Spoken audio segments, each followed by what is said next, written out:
This is a swim mask, and this is an onion. So what's the point, you ask? Well, the point I'm about to make is you don't need one to deal with the other.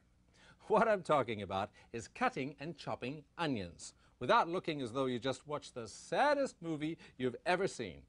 Since time began, people have been trying to figure out ways to prevent themselves from crying when cutting onions. So, I thought I'd show you a few clever anti-crying ideas, ones that have been sent into our Haley's Hints headquarters by our readers and viewers. And no, the swim mask was not one of them.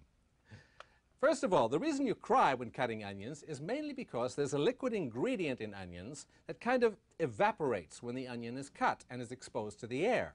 The liquid film that we have in our eyes is especially sensitive to this, and we automatically produce tears to wash it away.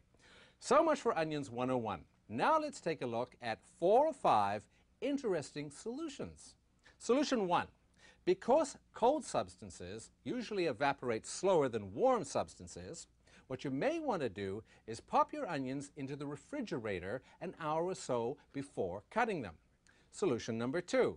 When cutting your onions, always use a very sharp knife. This allows the onion to be cut cleanly rather than torn. Solution number 3. A little drastic, but it's worked for me. You run the onion under the cold water tap while you're cutting it. Solution number 4. I've tried this and it's worked to some degree. Cut the bottom root of the onion off first and then cut the rest. Last but not least, solution number 5. Now, I interviewed a bunch of professional chefs a while back, and this method was mentioned by several of them. All you do is you take a lighted candle or two and place it close to where you're cutting the onion. So there you go. Now, before you get too happy, what about that smell that's been left on your hands after you've been cutting your onions or your garlic for that matter? Well, I'm going to show you a really unusual but effective way of eliminating that odor. All you do is take hold of a stainless steel spoon in your hand like this.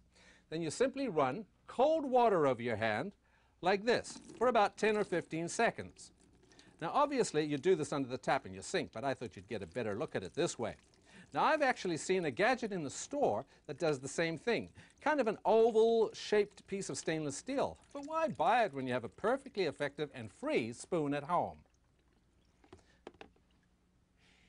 Ah, the sweet smell of success.